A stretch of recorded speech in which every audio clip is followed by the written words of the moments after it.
ഇനി നമുക്ക് നമ്മുടെ യേശുവിനെ ഒന്ന് നോക്കാം.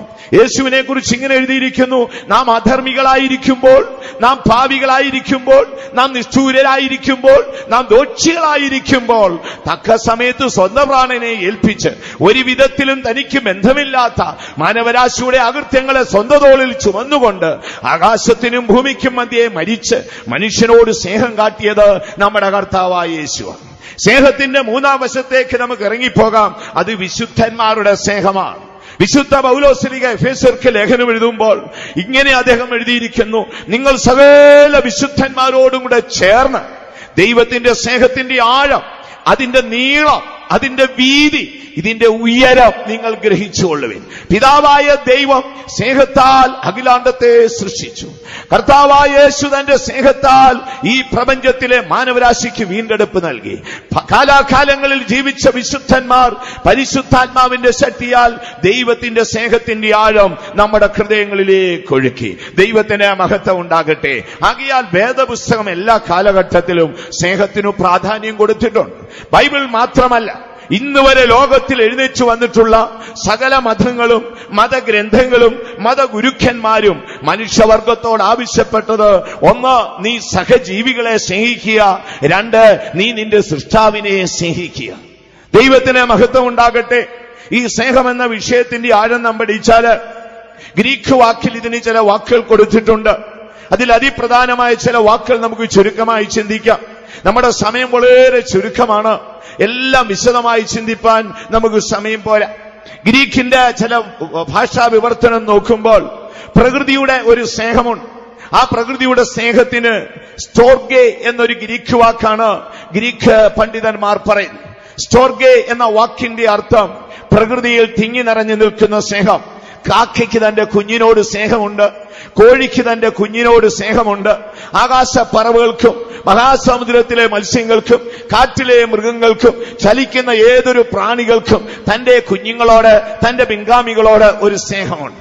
ഇനി അടുത്തതായി നാം നോക്കിയാൽ അടുത്ത സ്നേഹത്തിന് ഗ്രീക്കിൽ കൊടുത്തിരിക്കുന്ന ഇറോസ് എന്ന വാക്കാണ്. ഇറോസ് എന്ന വാക്കിന്റെ അർത്ഥം അത് ജഡീക സ്നേഹമാണ്. ജഡീക ഇച്ഛയാൽ മനുഷ്യനോട് കാണിക്കുന്ന സ്നേഹത്തിന് ഇറോസ് എന്ന വാക്കാണ് കൊടുത്തിരിക്കുന്നത്. മൂന്നാമതായി കൊടുത്തിരിക്കുന്നത് സ്നേഹിതന്മാർ തമ്മിലുള്ള സ്നേഹമാണ്. ദൈവത്തിന് മഹത്വം ഉണ്ടാകട്ടെ.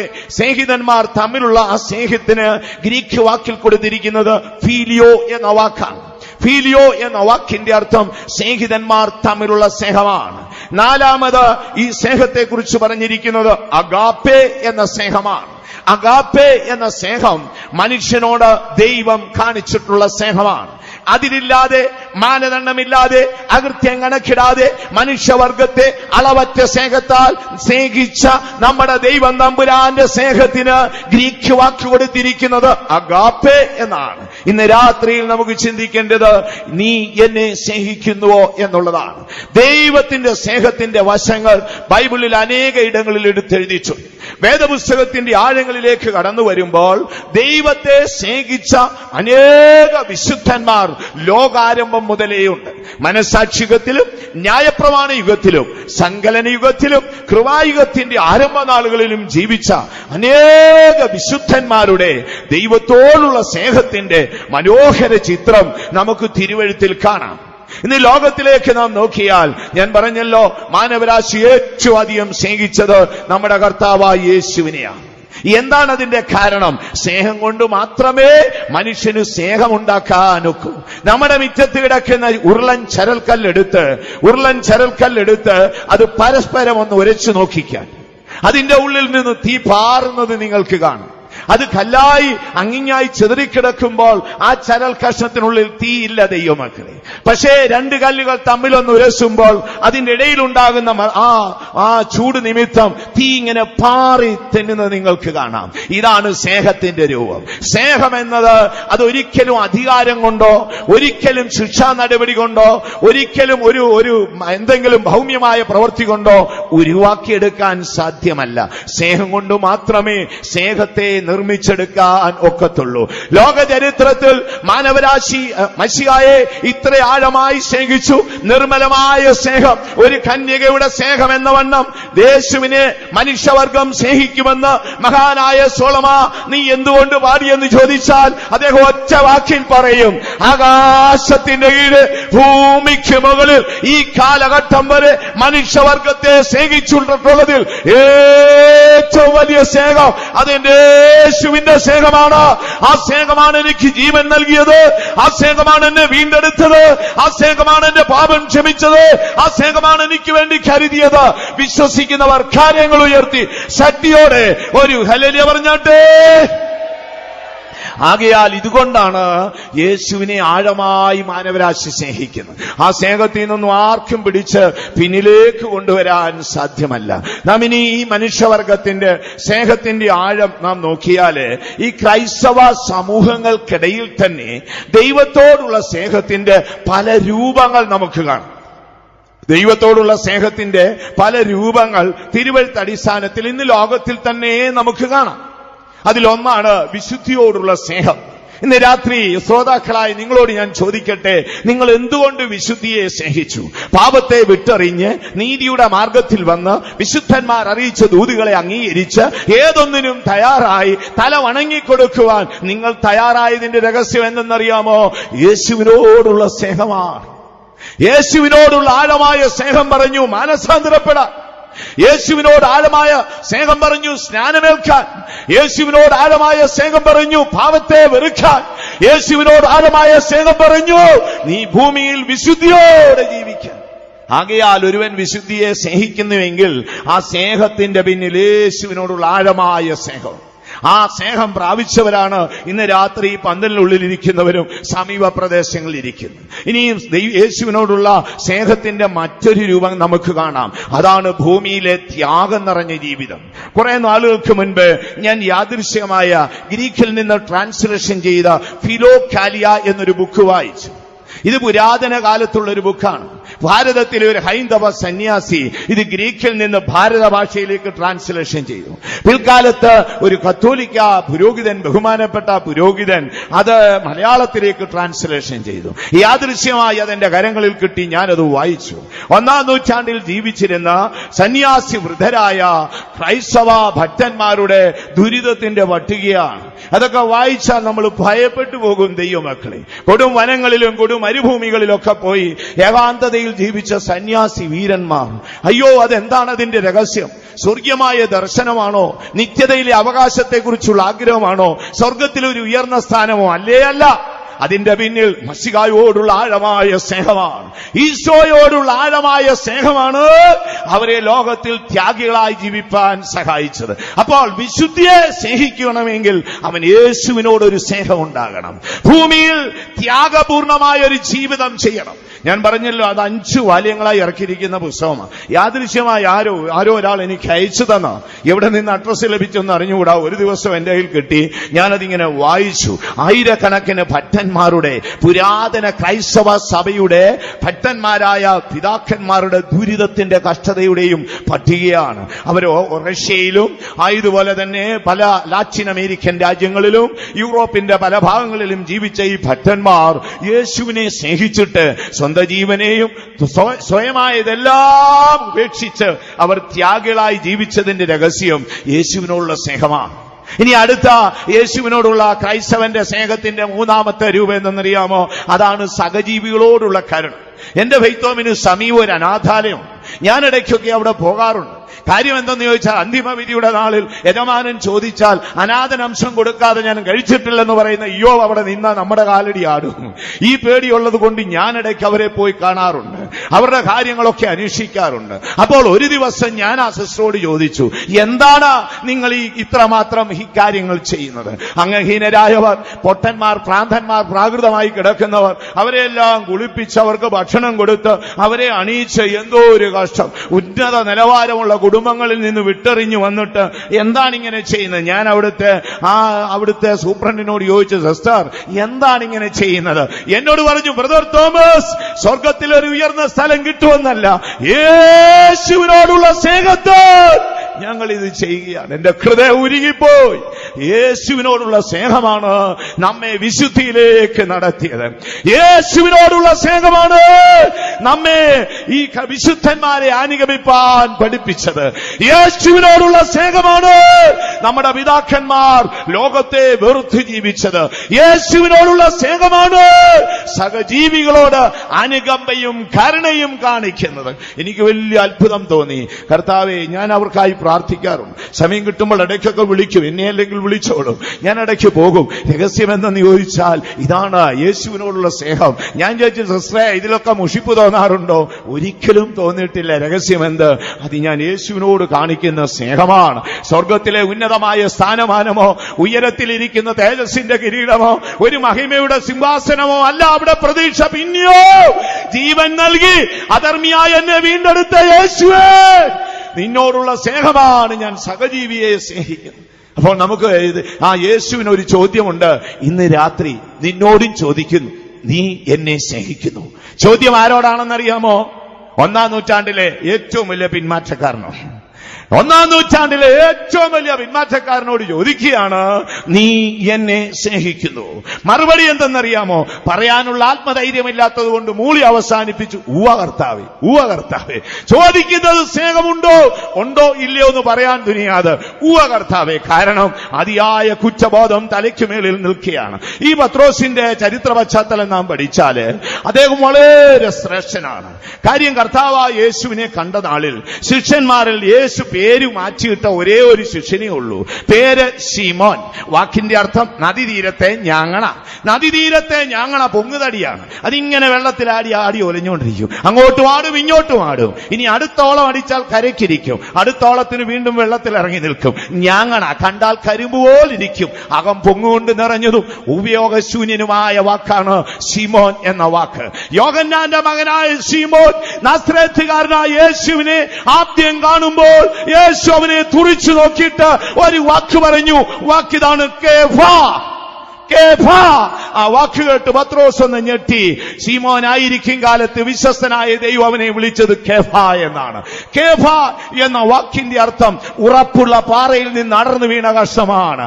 അവനൊരു സാധാരണ മനുഷ്യനല്ല, ഉറപ്പുള്ള പാറയിൽ നിന്ന് അടർന്നു വീണ ഒരു കഷമാണ്. യേശു അവനെ കേഫ എന്ന് വിളിച്ചു. തുടർന്ന് ശുശ്രൂഷ ആരംഭിച്ചു. ശിഷ്യന്മാരിൽ ഏറ്റവും ശ്രേഷ്ഠനാണ്. തന്റെ ചില മഹത്വം തിരുവെഴുത്തിൽ എടുത്തെഴുതിയിട്ടുണ്ട്. ഒന്നാമതായി ഒരു ദിവസം യേശു ചോദിച്ചു, നിങ്ങളെല്ലാം എന്നെ എന്തു പറയുന്നു? ക്ഷണത്തിൽ അവൻ ഓരോരുത്തർ പറഞ്ഞു, കർത്താവേ, നീ ഏലിയാവാണ്. ഇനിയും ചിലർ പറഞ്ഞു, നീ യോഹന്നാനാണ്. നീ വരാനിരിക്കുന്ന ഏതോ പ്രവാചകനാണ്. ഇനി നാട്ടുകാർ പലതും പറയുന്നുണ്ട്. തലകുനിച്ച് മൗനമായി നിൽക്കുന്ന ശീമോനോട് ഒരു ചോദ്യം ചോദിച്ചു, ഞാൻ ആരാണ് ശീമോനെ?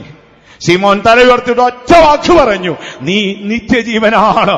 പാപം ചെയ്ത് ഏദൻ പറുദീസയിൽ മാനവരാശിക്ക് നഷ്ടപ്പെട്ടുപോയ നിത്യജീവനാണ് നീ. യേശു അവനോട് പറഞ്ഞു, സ്വർഗസ്ഥനായ എന്റെ പിതാവാണ് നിനക്ക് ഈ സത്യം വെളിപ്പെടുത്തി തന്നത്. അപ്പോൾ ശേഷമുള്ള സ്ലീഹന്മാർക്ക് ആർക്കും അറിയാത്ത ഒരറിവിന്റെ ഉടമയാണ് നമ്മുടെ ബഹുമാനപ്പെട്ട പത്രോസ്. ഇനി അടുത്തത്, ഒരു ദിവസം ഏലിയാവും മോശയും വന്ന് ദൈവത്തോട് സംസാരിക്കുക. ലെഫ്റ്റും റൈറ്റും രണ്ടുപേർ വന്ന് നിൽക്കുകയാണ്. നടുവിൽ യേശു നിൽക്കുകയാണ്. മോശയുടെ വാക്കുകളും ഏലിയാവിന്റെ വാക്കും യേശുവിന്റെ കാതിൽ തട്ടി. യോഹന്നാനും യാക്കോബും പത്രോസും സമീപ നിൽപ്പുണ്ട്. അവിടെ സംഭാഷണം ആരംഭിച്ചു. ഏലിയാവ് അപ്രത്യക്ഷനായി, മോശ അപ്രത്യക്ഷനായി. ദൈവ തേജസ് അവിടെ നീങ്ങി നിറഞ്ഞു. ശിഷ്യന്മാർ ശേഷമുള്ളവർ വീട്ടിൽ പോകാമെന്ന് പറഞ്ഞു. പത്രോസ് ഓടിച്ചെന്ന് പറയുകയാണ്, കർത്താവേ, അങ്ങയ്ക്ക് സമ്മതമോ? എങ്കിൽ ഞങ്ങളിവിടെ 3 കുടില് കെട്ടാം. ദൈവത്തിന്റെ വേലയിൽ വിശ്വാസ വീടും കുടിലും കെട്ടാൻ തയ്യാറുള്ള ഒരു പത്രോസ് ലോകത്തിൽ പിന്നെ ഉണ്ടായിട്ടില്ല. എത്ര എരിവായിരുന്നു. ഞാനത് എപ്പോഴും ഓർക്കും. സമ്മതമാണോ? ഞങ്ങൾ 3 കുടില് കെട്ടാം. ഒന്ന് നിനക്കും, ഒന്ന് ഏലിയാവിനും, ഇനിയൊന്ന് മോശയ്ക്കും. തന്റെ കുടുംബമോ തന്റെ ബാക്ക്ഗ്രൗണ്ട് ഒന്നും ഓർത്തില്ല. കർത്താവ് അന്നൊന്നും സമ്മതിച്ചില്ല. അന്തിമ അത്താഴമായി. മശിഹാ തമ്പുരാൻ എഴുന്നേച്ചു. അണിഞ്ഞിരുന്ന കുപ്പായ ഊരി മാറ്റിവെച്ചു. തോർത്തെടുത്ത് തലയിൽ ചുറ്റി. ശിഷ്യന്മാരുടെ കാൽപാദങ്ങൾ ഇങ്ങനെ കഴുകുകയാണ്. കഴുകിക്കൊണ്ടിരിക്കുമ്പോ യാക്കോബും യോഹന്നാനും അന്ത്രയോസും തോമസും ഒക്കെ കാലു നീട്ടിയിരിക്കുകയാണ്. പത്രോസിന്റെ അകം അങ്ങോട്ട് കത്താൻ തുടങ്ങി. കയ്യിൽ വാളില്ലാഞ്ഞത് ഗുണമായി, ഇല്ലേ വട്ടം വെട്ടിയേനെ. എന്റെ ഉള്ളം അങ്ങോട്ട് കത്തി. എടാ, ഇവന്മാർ എന്തൊരു മനുഷ്യരാടാ, ഗുരുവിനെ കൊണ്ട് കാല് കഴിക്കുന്നു. എന്തു വന്നാലും എന്റെ കാല് കഴുകത്തില്ല. ഊഴം പത്രോസിന്റെ അടുക്കലായി. ഒരു ചെറിയ പാത്രമാണ്. പാത്രം താഴോട്ട് വെച്ചു. യേശു കുനിഞ്ഞു. പത്രോസ് ചാടി എഴുതിച്ചു, അതോ നീ എന്നെ കഴുകാൻ ഞാൻ സമ്മതിക്കത്തില്ല എന്ന് പറഞ്ഞു. പിന്നെ പത്രോസിന്റെ അതിവേദനയ്ക്ക് യേശുവിനില്ല, ടെൻഷനില്ല. കാര്യം പണ്ടേ യേശുവിന് ശീമോനാണെന്നും പിന്നീട് അവൻ പത്രോസ് ആകുമെന്നൊക്കെ അറിയാമല്ലോ. അതുകൊണ്ട് വലിയ ടെൻഷനൊന്നും അടിച്ചില്ല. യേശു പാത്രം താഴോട്ട് വെച്ചിട്ട് ഒരു നോട്ടം നോക്കി. കഴുകണ്ടേ? വേണ്ട, ഞാൻ സമ്മതിക്കത്തില്ല. ഞാൻ കഴുകുന്നില്ലെങ്കിൽ നിനക്ക് ഈ ഭൂമിയിലും നിത്യതയിലും എന്നോട് പങ്കു ഓഹരിയുമില്ല. മയങ്ങി വീഴാഞ്ഞത് ഗുണമായി. ഇരുന്ന ഇരിപ്പിനേക്കാൾ അതിവേഗതയിൽ താഴെ ഇരുന്നിട്ടൊരപേക്ഷ. അങ്ങനാണെങ്കിൽ എന്റെ പൊന്നു തമ്പുരാനെ, എന്റെ കൈയും എന്റെ കാലും എന്റെ തലയും കൂടെ ഒന്ന് കഴുകണം. കാല് കഴുകാനുള്ള വെള്ളമേ ഉളിപ്പം കുളിക്കണമെന്നായി. എന്തൊരു മനുഷ്യനാന്ന് നോക്കി. ഇനി ഒരു ദിവസം അന്തിമാത്താഴം കഴിഞ്ഞു കർത്താവ് പറഞ്ഞു, സഖരിയാവിന്റെ പ്രവചന നിവൃത്തി എന്ന വണ്ണം വാൾ എഴുന്നേൽക്കും, ഇടയനെ വെട്ടും, ആടുകൾ ചിതറിയോടിപ്പോകും. ശിഷ്യന്മാരെല്ലാം വിറച്ചോണ്ട് കേൾക്കുകയാണ്. പത്രോസ് ചാടി പറഞ്ഞു, വാൾ എഴുന്നേറ്റാലും ഇടയനെ വെട്ടിയാലും എന്തോ വന്നാലും ഞാൻ നിന്റെ കൂടെ ചാകാൻ തയ്യാറാണ്. എന്തൊരു മനുഷ്യനാണെന്ന് നോക്കിക്കോണേ. മരിക്കാൻ തയ്യാറാ, വിശുദ്ധീകരിക്കപ്പെടാൻ തയ്യാറാ, കുടില് കെട്ടാൻ തയ്യാറാ. യേശു നിത്യജീവനാണെന്നുള്ള അറിവിന്റെ ഉടമയാ. എന്തിനു പറയണ്ടോ? സാഹചര്യങ്ങൾ അവന് പ്രതികൂലമായി. മശിഹ പിടിക്കപ്പെട്ടു, വിസ്താരവേളയിലേക്ക് പോയി. പത്രോസ് യേശുവിനെ പിൻഗമിച്ചു ചെന്നു. അകലം വിട്ടാണ് ചെന്നത്. മനസ്സ് വ്യാകുലപ്പെട്ടുകൊണ്ടിരുന്നു. ക്ഷണത്തിലൊരാൾ ചോദിച്ചു, നിന്റെ ഭാഷയും നിന്റെ ആ രീതിയൊക്കെ കണ്ടിട്ട് പെന്തിക്കോസ്തുകാരന്റെ രീതിയാണല്ലോ, നീ എന്നെ ഞങ്ങൾ ആ യേശു എന്ന ഉപദേശയുടെ കൂടെ കണ്ടിട്ടുണ്ടല്ലോ. ക്ഷണത്തിൽ അങ്ങോട്ട് തിരിഞ്ഞു. നിത്യജീവനാണെന്ന് അറിവുള്ള പത്രോസ് പറഞ്ഞില്ല, എനിക്കവനെ അറിഞ്ഞുകൂടോ, നിങ്ങൾ പറയുന്നത് എനിക്ക് ഗ്രഹിക്കുന്നില്ല, എന്നെ വിട്ട ദേവിയെ ഒഴിവായി പോകണമേ. ഒന്ന് പറഞ്ഞു, രണ്ട് പറഞ്ഞു, മൂന്ന് പറഞ്ഞപ്പോൾ ഉറങ്ങിയിരുന്ന ഒരു കോഴി ഉറക്കത്തിൽ നിന്നിട്ട് എന്റെ പൊന്നു പത്രോസേ നീ പറ്റിച്ചോടാതി ചോദിച്ചൊരു കൂവലങ്ങ് കൂവി അത് കേട്ടു. യേശു പറഞ്ഞത് ഓർത്തു. ബൈബിൾ പറയുന്നത് അവൻ ദുഃഖത്തോടെ അല്ല ദൈവമക്കളെ, തകർന്നുടഞ്ഞ ഒരു മൺപാത്രം പോലെ അതിദുഃഖത്തോടെ അവൻ പുറത്തുപോയി. യേശുവിനെ അവർ വലിച്ചിഴച്ചങ്ങോട്ട് കൊണ്ടുപോകുമ്പോൾ അവൻ കരഞ്ഞുകൊണ്ട് പുറത്തോട്ടിറങ്ങിപ്പോയി. അവിടെ നിൽക്കുന്ന ഒരു മരത്തിൽ കെട്ടിപ്പിടിച്ചു. അവൻ അറിയാതെ എഴുതിയിരുന്ന് അവൻ അതിദുഃഖത്തോടെ കരഞ്ഞു. മശിഹായ മരിച്ചു, അവനെ അടക്കം ചെയ്തു. മശിഹ ഉയർത്തെന്നുള്ള അറിവ് കിട്ടി. എല്ലാം തകർന്നുടഞ്ഞ് നിരാശയുടെ പാണ്ടക്കെട്ടി ചുമന്ന് തകർന്നുടഞ്ഞ മനോഭാവത്തോടെ അതിയായ കുറ്റബോധത്തോടെ എല്ലാം നഷ്ടപ്പെട്ടല്ലോ എന്നോർത്ത് 3.5 വർഷം പഴക്കമുള്ള വലയും പടകുമായി അവൻ യാത്രയായി. കർത്താവിന് അറിയാം, ഇപ്പോൾ പത്രോസിന്റെ വീട്ടിൽ ചെന്നാൽ അങ്ങനെ കണ്ടുപിടിക്കാൻ പാടാണ്. ഒരാഴ്ച പോയിരുന്ന് ഉപസിച്ച് പ്രാർത്ഥിക്കുന്ന പ്രവണതയൊന്നുമില്ല. പഴയ പണിക്ക് പോയി പഴയ വള്ളമൊക്കെ ഒന്ന് കീലടിച്ച് പഴയ വലയൊക്കെ ഒന്ന് കൂട്ടിക്കെട്ടി കൂട്ടുകാരെ എല്ലാം വിളിച്ചു. കടൽക്കരയിലോട്ട് ചെല്ലുമ്പോൾ കക്കായി മത്സ്യവും എല്ലാം ഒരു ഊറിയ ചിരി. എടാ പത്രോസേ, എടാ ഉപദേശിയേ, പ്രസംഗം തീർന്നോ, രോഗശാന്തി കഴിഞ്ഞോ? എല്ലാം ഒരു ദുർസ്വപ്നം പോലെ മറക്കണമെന്നുള്ള മനോഭാവത്തോടെ പത്രോസ് ഗലീല കടൽ തീരത്ത് നിൽക്കുന്നു. മരണം വിട്ട് ഉയർത്തുവന്ന യേശു പത്രോസിന്റെ അടുക്കൽ വന്നിട്ട് ചോദിച്ചു, യോഹന്നാന്റെ മകനായ ശിമോൻ, നീ എന്നെ സ്നേഹിക്കുന്നുവോ? പരാജയം ഒരു ഭാഗത്ത് നട്ടഹസിക്കുമ്പോൾ കരുണ മറുഭാഗത്ത് നിന്ന് ചോദിക്കുന്നു, നീ എന്നെ സ്നേഹിക്കുന്നുവോ? അതേ ചോദ്യം ഇന്ന് രാത്രിയിൽ പരിശുദ്ധാത്മാവ് നിന്നോട് ചോദിക്കുന്നു. നിനക്ക് നിന്റെ ദൈവത്തോട് സ്നേഹമുണ്ടോ? കഴിഞ്ഞ കാല പരാജയങ്ങളോ തകർച്ചകളോ നിന്റെ ജീവിതത്തിൽ ദൈവത്തെ തള്ളിപ്പറഞ്ഞ നാളുകളോ ഗണ്യമാക്കാതെ ഈ അവസാന നാള് ഉയർത്തു വന്ന മശിഹാ തമ്പുരാൻ ഈ രാത്രി നിന്നോട് ചോദിക്കുന്നു, നിനക്ക് എന്നോട് സ്നേഹമുണ്ടോ? ചോദ്യത്തിന്റെ മറുപടി, പ്രിയമുണ്ട് കർത്താവേ, എനിക്ക് നിന്നോട് പ്രിയമുണ്ട്. യേശുവാണ് കേഫ എന്ന് വിളിച്ചത്. പിൽക്കാലത്ത് അപ്പോസ്തലന്മാർ ഗണത്തിൽ ഏറ്റവും ഉന്നത നിദേഹമാണ്. മശിഹായുടെ വസ്ത്രത്തിൽ തൊട്ടവർക്ക് സുഖം കിട്ടിയെങ്കിൽ പത്രോസിന്റെ നിഴല് തട്ടിയവർക്ക് സൗഖ്യം കിട്ടി. കാരണം വിളിച്ച ദൈവം വിശ്വസ്തനാണ്. ഇന്ന് രാത്രി നമുക്ക് വിശ്വാസത്തോടെ ഏറ്റു പറയാം, അധർമ്മിയായിരിക്കുമ്പോൾ, ഭാവിയായിരിക്കുമ്പോൾ, ദോഷിയായിരിക്കുമ്പോൾ, നദീതീരത്തെ ഞങ്ങളെ പോലെ ആടി ഉലയുമ്പോൾ എന്നെയും നിങ്ങളെയും വിളിച്ചൊരു ദൈവമുണ്ട്. നാം അവിശ്വസ്തരെങ്കിലും ദൈവം വിശ്വസ്തൻ. വിശ്വസിക്കുന്നവർ കാര്യങ്ങൾ ഉയർത്തി ശക്തിയായിട്ട് ഒരു ഹല്ലേലൂയ പറഞ്ഞാട്ടെ. ആകയാൽ പ്രിയ ദൈവമക്കളെ, നമുക്ക് നമ്മുടെ കർത്താവിനോട് ഇന്ന് രാത്രി പോയി പറയാം, കർത്താവേ, എനിക്ക് നിന്നോട് സ്നേഹം. എത്ര പേരതിന് തയ്യാറാണ്? എനിക്ക് നിന്നോട് സ്നേഹമുണ്ട് കർത്താവേ. കർത്താവ് കഴിഞ്ഞ കാര്യങ്ങളൊന്നും ചോദിക്കത്തില്ല. നിന്റെ പരാജയങ്ങൾ എണ്ണിപ്പിടിച്ച് അതെല്ലാം എഴുതി സൂക്ഷിച്ചിട്ടില്ല. നിന്റെ അകൃത്യങ്ങളെ വിട്ടുകളയുവാൻ, നിന്നെ കൊണ്ടൊരു വലിയ പദ്ധതി ജയിക്കുവാൻ, കണ്ട നാളിൽ എന്റെ മകനെ എന്ന് വിളിച്ച സ്നേഹത്തോടെ ഇന്നും മശിഹായുടെ സ്നേഹം നിന്നെ പിന്തുടരുകയാണ്. നിനക്ക് നിന്റെ കർത്താവിനെ സ്നേഹിക്കാൻ ഒക്കുമോ? ഈ ചോദ്യത്തിന് വലിയ പ്രാധാന്യമുണ്ട്. യേശുവിനെ എങ്ങനെ മനുഷ്യന് സ്നേഹിക്കാം? നിങ്ങൾ പല സാഹചര്യത്തിലും പലയിടങ്ങളിൽ വെച്ചും ഈ ദൈവത്തിന്റെ സ്നേഹത്തിന്റെ ആഴം കേട്ടിട്ടുണ്ട്. എന്നാൽ ഒരു മനുഷ്യൻ എങ്ങനെ ദൈവത്തെ സ്നേഹിക്കാം? ഇന്ന് രാത്രിയിൽ അതാണ് നമുക്ക് ചിന്തിക്കേണ്ടത്. ഞാൻ പറഞ്ഞല്ലോ, സ്നേഹത്തിന്റെ രൂപം പല രീതിയിൽ ഇന്ന് ക്രൈസ്തവർക്കിടയിലുണ്ട്.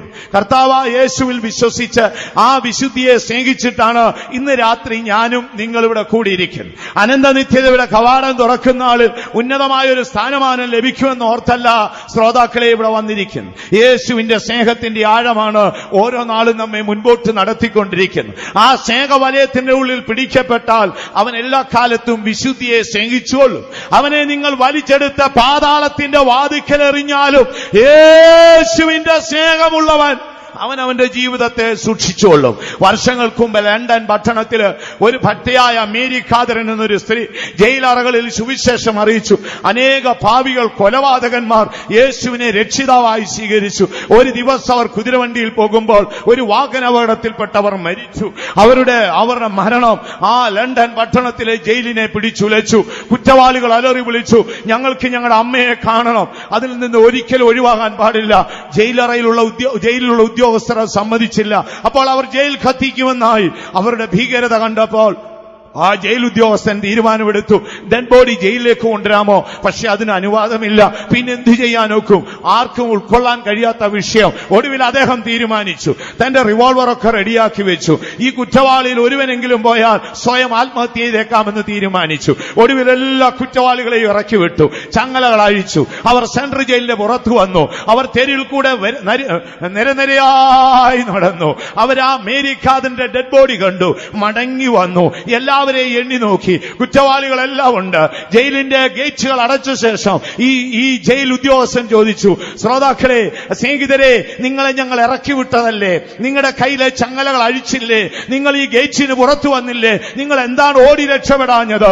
പെട്ടെന്ന് അതിലൊരു കുറ്റവാളി പറഞ്ഞു, എന്റെ പൊന്നു സാറേ, ഞങ്ങളുടെ അമ്മയോടുള്ള സ്നേഹമോർത്തപ്പോൾ ഞങ്ങളുടെ കയ്യിലെ ചങ്ങല അഴിഞ്ഞതോ ഞങ്ങളുടെ കാലുകൾ ഈ മതിൽക്കെട്ടിന്റെ പുറത്താണോ എന്നുള്ളത് ഞങ്ങൾ ഓർത്തിട്ടുപോലുമില്ല. അപ്പൊ യേശുവിന്റെ സ്നേഹം ഉണ്ടെങ്കിൽ അവനെ നിങ്ങൾ ചുരുട്ടിക്കൂട്ടി പാതാളത്തിൽ എറിഞ്ഞാലും അവൻ വിശുദ്ധിയോടെ ജീവിക്കും. യേശുവിന്റെ സ്നേഹമില്ലാത്തവനെ നിങ്ങൾ സിയോനിക്കൊണ്ടിരുത്തിയാലും അവന്റെ തരികട അവിടെ തുറന്നുകൊണ്ടിരിക്കും. അതുകൊണ്ട് ഇതിന്റെ പിന്നിൽ നിൽക്കുന്നത് യേശുവിന്റെ സ്നേഹമാണ്. അപ്പോൾ യേശുവിന്റെ സ്നേഹത്തിന്റെ വശമാണ് നമ്മുടെ ചിന്താവിഷയം. യേശുവിനോടുള്ള സ്നേഹം വന്നപ്പോൾ വിശുദ്ധിയെ സ്നേഹിച്ചു. ഞാൻ പറഞ്ഞല്ലോ, യേശുവിനോടുള്ള സ്നേഹം നിമിത്തമാണ് ഈ ഫിലോക്കാലിയ എന്ന് പറയുന്ന പുസ്തകത്തില് പുരാതന ഭക്തന്മാരുടെ പേരുകൾ എഴുതിയിരിക്കുന്നത്. ഇന്നത്തെ ഓർത്തഡോക്സ് സഭകളിലൊക്കെ ഈ മെത്രാന്മാർക്ക് അഭിഷേകം നൽകി പട്ടത്തം കൊടുക്കുമ്പോൾ അക്കാലത്തെ ഭക്തന്മാരുടെ പേരുകളാണ് എടുത്തെഴുതുന്നത്. ഞാൻ അനേകരെ വായിച്ചു നോക്കി, ഞാനും അത്ഭുതപ്പെട്ടുപോയി. കർത്താവേ, എന്തൊരു ആഴമേറിയ വെളിപ്പാടിലാണ് അവർ ജീവിച്ചത്. വാക്കുകൊണ്ടോ പ്രവൃത്തി കൊണ്ടോ നിരൂപണങ്ങൾ കൊണ്ടുപോലും ദോഷം വരാതിരിക്കേണ്ടതിന് സകലതും ത്യജിച്ച് ത്യാഗികളായി മരുഭൂമിയിൽ കുടിൽ കെട്ടി ഏകാന്തതയിൽ ജീവിച്ച ഭക്തന്മാർ. മൂന്നാമത്തെ വശം ഞാൻ പറഞ്ഞല്ലോ, യേശുവിനോടുള്ള സ്നേഹനിമിത്തമാണ് തെരുവിൽ അനാഥപ്പെട്ടു പോകുന്നവരോട് കരുണ കാണിക്കുന്നത്. ഭാരതത്തിലെ ഏറ്റവും അംഗീകരിക്കപ്പെട്ട ഒരാളായിരുന്നു മദർ തെരേസ. അവർ യൂറോപ്യൻ സ്ത്രീയാണ്. കൽക്കട്ട പട്ടണത്തിൽ വന്നു. അവിടെ ഒരു സ്കൂളിൽ പഠിപ്പിക്കും കാലത്ത് കൽക്കട്ട തെരുവിൽ ഒരു ബാലനെ നക്കുന്നത് കണ്ടിട്ട് അവർ ഓടി വന്നു, പുസ്തകം വലിച്ചെറിഞ്ഞിട്ട് ഓടി വന്ന് ആ കുഞ്ഞിനെ മാർവോടെടുത്താണ് ആ അമ്മ ആ കൽക്കട്ടയിൽ അനാഥാലയം ആരംഭിച്ചത്. രഹസ്യം എന്താണ്? സിയോൻ ലഭിക്കുമെന്നോ യെരൂശലേം ലഭിക്കുമെന്നോ സ്വർഗസിംഹാസനം ലഭിക്കുമെന്നല്ല. അവരുടെ മനസ്സാരാഞ്ഞു നോക്കിയാൽ ഒരേ ഒരു വാക്ക് പറയും, യേശുവേ, നിന്നോടുള്ള സ്നേഹത്താലാണ് ഞാൻ എന്റെ സഹജീവിയെ സ്നേഹിച്ചത്. അപ്പൊ ഇന്ന് രാത്രിയിൽ നമുക്ക് ചിന്തിക്കേണ്ടത്, നമുക്ക് എങ്ങനെ നമ്മുടെ കർത്താവിനെ സ്നേഹിക്കാം. ചിലര് പറയാറുണ്ട്, എന്റെ പൊന്നു കർത്താവേ, നിന്നോട് എനിക്ക് ഭയങ്കര സ്നേഹമാണ്. സ്വർഗത്തിൽ ആ കർത്താവ് നമുക്ക് ചോദിക്കാൻ വകയില്ല. കർത്താവേ, ഇവൻ പറയുന്ന അല്ല ഇവള് പറയുന്നത് സത്യമാണോ, നിന്നോട് സ്നേഹമുണ്ടോ എന്ന് ചോദിക്കാൻ വഴിയില്ല. ഇല്ലേ, നമുക്ക് ചോദിച്ചറിയാമായിരുന്നു. അപ്പോൾ ഒരുവൻ കർത്താവിനെ എങ്ങനെ സ്നേഹിക്കാം, അല്ലെങ്കിൽ അവൻ സ്നേഹിച്ചാൽ അവൻ എന്ത് ലഭിക്കും? ഇവ രണ്ടും നമുക്ക് ഇന്ന് രാത്രിയിൽ ചുരുക്കമായി ചിന്തിക്കാം. ദൈവത്തെ ഒരു മനുഷ്യൻ എങ്ങനെ സ്നേഹിക്കാം? ഒറ്റ ചോദ്യമാണ്. യോഹന്നാന്റെ മകനായ ശീമോൻ നീ എന്നെ സ്നേഹിക്കുന്നുവോ? ചോദ്യത്തിന്റെ മറുപടി, ഉവ്വ കർത്താവേ, ഞാൻ നിന്നെ സ്നേഹിക്കുന്നു. ഇതേ ചോദ്യവുമായി യേശു ഇന്ന് രാത്രി നിൽപ്പുണ്ട്. അപ്പോൾ ചോദ്യത്തിന്റെ മറുപടി, എങ്ങനെ നമുക്ക് സ്നേഹിക്കാം? കർത്താവേ, നിന്നോട് എനിക്ക് ആഴമായ സ്നേഹമുണ്ടെന്ന് ഒറ്റവാക്കുകൊണ്ട് സ്നേഹം തീരത്തില്ല. ചില മനുഷ്യരൊക്കെ സ്നേഹം കണ്ടിട്ടില്ലേ, എന്തോ ഒരു സ്നേഹമാണെന്നറിയാം. പക്ഷെ അതെല്ലാം താൽക്കാലികമാണ് ദൈവമക്കളെ. അതെല്ലാം വഞ്ചനയുടെ രൂപങ്ങളാണ്. ദൈവത്തിന് മഹത്വം ഉണ്ടാകട്ടെ. പണ്ട് ഞാൻ പറഞ്ഞിട്ടില്ലേ, ഒരു എഞ്ചിനീയറിംഗ് കോളേജിലെ ഒരു മാനസിക രോഗിയായ പയ്യനെ ഹോസ്പിറ്റലിൽ കൊണ്ടുപോയി. അവൻ ആശുപത്രി ചെന്നിട്ട് ഡോക്ടർ മുമ്പിൽ നിന്ന് പറയാണ്, 1 2 3 ചാടിക്കൂ, 1 2 3 ചാടിക്കൂ, 1 2 3 1 2 3 നീ ചാടിക്കൂ. നിങ്ങളത് ഒരുപക്ഷെ കേട്ടിട്ടുണ്ടായിരിക്കും. മാനസിക രോഗ ആശുപത്രി പിടിച്ചോണ്ടി എന്ന ഇവൻ പറയാണ് 1 2 3 ചാടിക്കോളാൻ.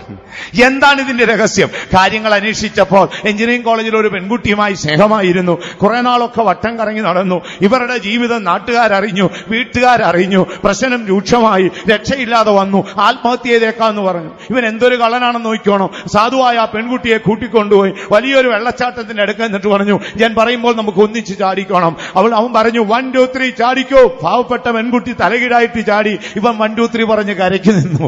ഇതാണ് സ്നേഹം. ഇത്രയേ ഉള്ളൂ സ്നേഹം. സുബോധം പോയി, മാനസിക സംഘർഷം പിടിച്ചു. ഇപ്പോഴും അവൻ 1 2 3 പറഞ്ഞുകൊണ്ട് നടക്കുക. നമ്മുടെ ഇടയിൽ ആരെങ്കിലും 1 2 3 പറയുമ്പോഴേ ഓർത്തോണമേ, ഇതിന്റെ പിന്നിൽ എന്തെങ്കിലുമൊക്കെ ചാടിയ രഹസ്യം കാണും. പോകട്ടെ, യേശുവിന്റെ സ്നേഹം അതല്ല ദൈവമക്കളെ, മരണം വരെയുള്ള സ്നേഹമാണ്. യേശുവിനെ നമുക്ക് സ്നേഹിക്കാം. എങ്ങനെയാണ് സ്നേഹിക്കുന്നത്? വേദപുസ്തകം പറയുന്ന ചില ആഴമായ സത്യങ്ങൾ കാണാം. കർത്താവായ യേശുവിന്റെ സഹസഞ്ചാരിയായിരുന്ന യോഹന്നാൻ ഒരു ദിവസം തന്റെ ലേഖനത്തിൽ ഇങ്ങനെയാണ് എഴുതിയിരിക്കുന്നത്, യേശുവിനെ സ്നേഹിക്കുന്നവൻ അവന്റെ കൽപ്പന അനുസരിക്കും. വായിച്ചാട്ട് 1 യോഹന്നാൻ 5-ാം അധ്യായത്തിന്റെ 2-ാം വാക്യമാണോ? 2-ാം വാക്യം. നാം ദൈവത്തെ സ്നേഹിച്ച് അവന്റെ കൽപ്പനകളെ അനുസരിച്ച് നടക്കുമ്പോൾ ദൈവമക്കളെ സ്നേഹിക്കുന്നു എന്ന്. ദൈവത്തെ സ്നേഹിക്കുന്നവൻ അവന്റെ കൽപ്പന അനുസരിക്കും. വയ്യോളം കുത്തിയിരുന്നിട്ട് സ്വർഗത്തിലേക്ക് ഒരു മൈക്ക് വെച്ച് കെട്ടി, എന്റെ പൊന്നു കർത്താവേ, നിന്നോട് എനിക്ക് സ്നേഹമുണ്ട് എന്ന് പറയണ്ട. ഒരുത്തൻ ദൈവത്തെ സ്നേഹിച്ചാൽ അവൻ കർത്താവിന്റെ കൽപ്പന അങ്ങ് അനുസരിച്ചോളും. നമ്മൾ അവനോട് വലിയ ബലപ്രയോഗത്തിനൊന്നും പോകണ്ട. അവനെ അങ്ങനെ ബലാത്കാരമായി നിർബന്ധിക്കേണ്ട. യേശുവിന്റെ സ്നേഹം മതി. ഇനി യേശു പറഞ്ഞ വാക്ക് ഏതാണെന്നറിയാമോ? യോഹന്നാന്റെ സുവിശേഷം 14-ാം അധ്യായം അതിന്റെ 21-ാം വാക്യത്തിൽ വരുമ്പോൾ യേശു പറയാണ്, എന്നെ സ്നേഹിക്കുന്നവൻ എന്റെ വചനം പ്രമാണിക്കും. വായിച്ചാൽ, എന്റെ കൽപ്പനകൾ ലഭിച്ച് പ്രമാണിക്കുന്നവൻ എന്നെ സ്നേഹിക്കുന്നവനാകുന്നു. ദൈവത്തിന് മഹത്വം ഉണ്ടാകട്ടെ. യോഹന്നാന്റെ മകനായ ശീമോൻ, നീ എന്നെ സ്നേഹിക്കുന്നുവോ എന്നൊരു ചോദ്യവുമായി യേശു ഗലീല കടൽ തീരത്ത് നിൽക്കുന്നു. അതേ ചോദ്യം ഇന്ന് രാത്രി നിന്നോടും ചോദിക്കുന്നു, നീ യേശുവിനെ സ്നേഹിക്കുന്നുവോ? ഉവ്വ കർത്താവേ എന്ന് പറയുന്ന മനോഭാവമാണെങ്കിൽ നീ ചെയ്യേണ്ടത് എന്താണ്? 1, അവന്റെ കൽപ്പന അങ്ങ് അനുസരിക്കണം. എന്താണ് അവന്റെ കൽപ്പന? മനുഷ്യവർഗത്തോട് ദൈവം കൽപ്പിച്ചിട്ടുണ്ടോ? ഉണ്ട് ദൈവമക്കളെ. ദൈവം ഒരുപാട് കാര്യം കൽപ്പിച്ചിട്ടുണ്ട്. മനുഷ്യന് വേണ്ടി ദൈവം കൽപ്പിച്ചതും മനുഷ്യൻ ചെയ്യേണ്ടതായി കൽപ്പിച്ചതുമുണ്ട്. അതുകൊണ്ട് ദൈവം മനുഷ്യന് വേണ്ടി കൽപ്പിച്ചത് എന്തെന്നറിയാമോ? ഒരു ദിവസം ഏലിയാവിനോട് പറഞ്ഞു, നിനക്ക് ആഹാരം തരുവാൻ ഞാൻ കാക്കയോട് കൽപ്പിച്ചിട്ടുണ്ട്. യോർദാന് കിഴക്കുള്ള കെരീത്ത് തോട്ടിലേക്ക് അവിടേക്ക് ഓടിപ്പോകുക, നിനക്ക് ആഹാരം തരുവാൻ ഞാൻ കാക്കയോട് കൽപ്പിച്ചിട്ടുണ്ട്. കൽപ്പന ലംഘിക്കാത്ത കാക്ക ഏലിയാവിന് വേണ്ടി അവൻ പറന്ന് അലഞ്ഞ് ആഹാരം സമ്പാദിച്ചുകൊള്ളു. പിന്നീട് ഒരിക്കൽ ദാവീദ് തന്റെ സങ്കീർത്തനത്തിൽ എഴുതി, നിന്റെ എല്ലാ വഴികളിലും നിന്നെ കാക്കേണ്ടതിന് ദൈവം തന്റെ ദൂതനോട് കൽപ്പിച്ചു. നമ്മുടെ ദൈവം നമുക്ക് വേണ്ടി കരുതുവാൻ കാക്കയോട് കൽപ്പിച്ചു. നമ്മുടെ ദൈവം നമ്മെ സൂക്ഷിപ്പാൻ തന്റെ ദൂതനോട് കൽപ്പിച്ചു. വിശ്വസിക്കുന്നവർ കരങ്ങൾ ഉയർത്തി ശക്തിയോട് ഒരു ഹല്ലേലൂയ പറഞ്ഞോട്ടെ. ആകയാൽ അവിടെ ദൈവം നമുക്ക് വേണ്ടി കൽപ്പിച്ചതാണ്. ദൈവം തമ്പുരാൻ നമുക്ക് വേണ്ടി കൽപ്പിച്ചതാണ് ചിന്തിച്ചത്. ഇനി ദൈവം കൽപ്പിച്ച ഒത്തിരി വിഷയമുണ്ട്. എല്ലാം വിശദമായി ചിന്തിപ്പാൻ നമുക്ക് സമയം പോരാ ദൈവമക്കളെ. അപ്പോൾ ദൈവം നമുക്ക് വേണ്ടി കൽപ്പിച്ചത് ആഹാരം തരാനാണ്. കാക്ക ആഹാരം തന്നോളൂ, നമ്മൾ പേടിക്കേണ്ട. യോർദാന്റെ കിഴക്ക് കെരീത്ത് തോട്, യോർദാൻ മരണമാണ്. മരണത്തെ കണ്ടോണ്ടാണ് രാവിലെ എഴുന്നേറ്റ് വരുന്നത്. ഏലിയാവ് രാവിലെ എഴുന്നേറ്റ് കണ്ണൊക്കെ തിരുമുമ്പോൾ കലങ്ങി മറിയുന്ന യോർദാൻ ഒഴുകിപ്പോവുകയാണ്. മരണ യോർദാന് കിഴക്ക് സൂര്യോദയ ദിക്ക് നോക്കിക്കൊണ്ട് ദൈവത്തിന്റെ നീതി തേടിയിരിക്കുന്ന ഏലിയാവേ, നിനക്ക് ആഹാരം തരുവാൻ ഒരു കാക്കയോട് പറഞ്ഞിട്ടുണ്ട്. ദൈവം വിശ്വസ്തൻ. കഴിഞ്ഞ നാളുകളിൽ നിന്നെ പോഷിപ്പിച്ചത്, നിന്റെ സന്തതിയെ പോഷിപ്പിച്ചത് അവന്റെ വിശ്വസ്തത എത്രേ. ആകാശവും ഭൂമിയും മാറിയാലും വാറ്റത്തങ്ങളിൽ മാറ്റമില്ലാത്ത ദൈവത്തിന്റെ കരുതലുണ്ട്. അടുത്തത്, നിന്റെ എല്ലാ വഴികളിലും നിന്നെ കാക്കേണ്ടതിന് ഞാനൊരു ദൂതനോട് കൽപ്പിച്ചിട്ടുണ്ട്. നമ്മൾ പോകുമ്പോഴും വരുമ്പോഴും എല്ലാം ബലവാന്മാരായ ദൂതന്മാരുണ്ട്. അവർ എട്ടാം വലം നമ്മളെ സൂക്ഷിക്കുകയാണ്. നമ്മുടെ പ്രാർത്ഥന കൊണ്ടോ നമ്മുടെ വിശുദ്ധി കൊണ്ടോ നമ്മുടെ താഴ്മ കൊണ്ടോ ഒന്നുമല്ല. ദൂതനോട് ദൈവം പറഞ്ഞു, അവൻ കുഞ്ഞാടിന്റെ നിണത്താൽ വീണ്ടെടുക്കപ്പെട്ടവനും ജീവന്റെ പുസ്തകത്തിൽ പേരെഴുതപ്പെട്ടവനും അന്ത്യരക്ഷയ്ക്ക് നിയോഗിക്കപ്പെട്ടവനും ആയതുകൊണ്ട് അവന്റെ പ്രാണൻ എന്റെ അടുക്കൽ വരുന്നവരെ നീ അവനെ സൂക്ഷിച്ചോണം. അപ്പം ദൂതൻ നിത്യം കൂടെ നടക്കുക. അപ്പൊ ദൂതന് കൂടെ വരാൻ പറ്റിയ ഇടപാടുകൾക്കേ നമ്മൾ പോകാവൂ. അതൊന്നോർത്തോണം. ആ കാര്യത്തിൽ എപ്പോഴും ചിന്ത വേണം. ബലവാനായ ഒരു ദൂതൻ കൂടുണ്ട്. ആ ദൂതൻ നമ്മുടെ സംരക്ഷകനാണ്. പക്ഷേ ആ ദൂതന് നമ്മളോടൊപ്പം വരാവുന്നിടത്തേ പോകാവൂ. നമ്മൾ ഈ ആരാധനയ്ക്കൊക്കെ വരുമ്പോൾ നമ്മൾ 100 പേരുണ്ടെങ്കിൽ 100 ദൂതന്മാരും ഉണ്ട്. അപ്പൊ നമ്മൾ 2 കൂട്ടരാണ്. ദൈവത്തിന്റെ പുത്രന്മാർ എന്നാണ് എഴുതിയിരിക്കുന്നത്. ദൂതന്മാരെയും ദൈവപുത്രന്മാരെന്ന് എഴുതിയിട്ടുണ്ട്, വിശുദ്ധന്മാരെയും ദൈവത്തിന്റെ മക്കളെന്ന് എഴുതിയിട്ടുണ്ട്. അപ്പോൾ ഓർത്തോളണമേ, ദൈവം കൽപ്പിച്ചിട്ടുണ്ട്.